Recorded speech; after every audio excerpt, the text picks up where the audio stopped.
अरे योगिता, कितना शर्माओगी यार, तुम्हारा हाथ ही तो पकड़ा है मैंने सिर्फ। हाँ।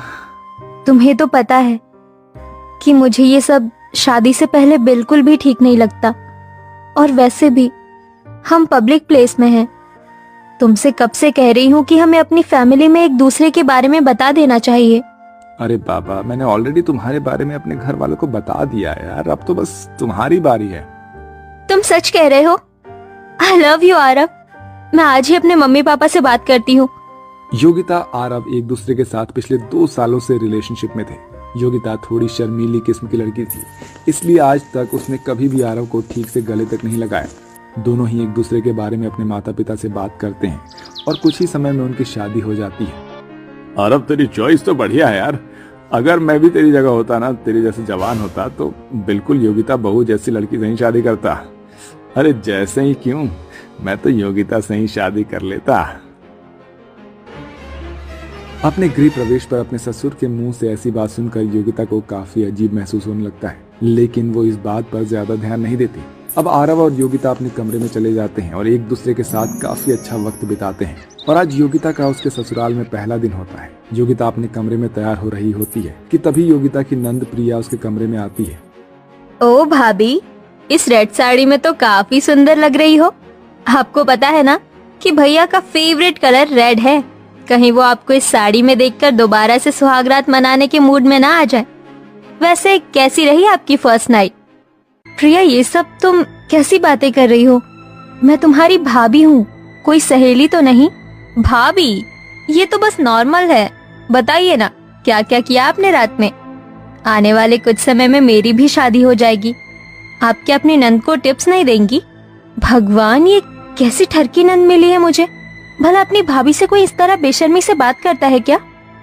दरअसल योगिता के ससुराल वाले थोड़े आजाद ख्याल वाले होते हैं, या यूं कहें कि थोड़े ठरकी किस्म के लोग होते हैं। घर में बहू आ जाने के बावजूद भी उन लोगों में जरा भी समझ नहीं थी। बच्चे तो बच्चे, घर के बड़े भी कुछ इसी किस्म के थे। आज तो कुछ ज्यादा ही काम था घर में। एक काम करती हूँ, थोड़ी देर आराम कर लेती हूँ।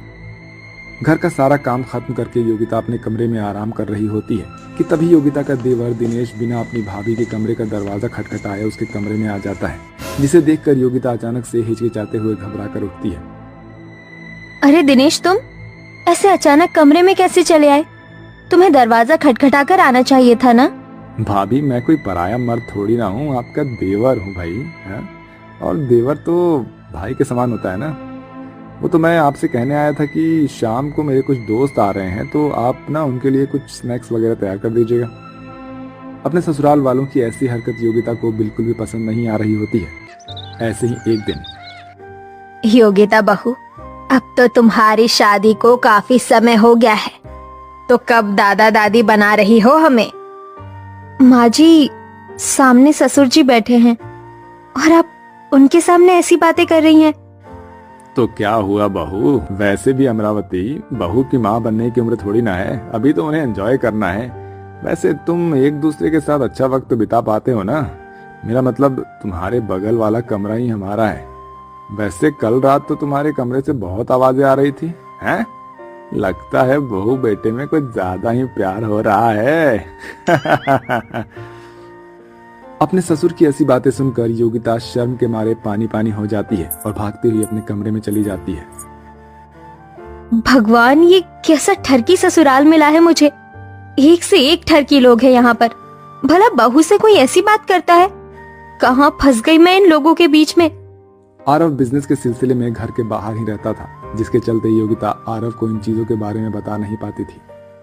अरे योगिता बहू, कितनी बार कहा है तुझे कि ये सर पर घूंघट लेकर मत घुमा कर। हम मॉडर्न लोग हैं और हमारे यहाँ घूंघट वाली प्रथा नहीं है। हाँ हाँ, होगी भी क्यों।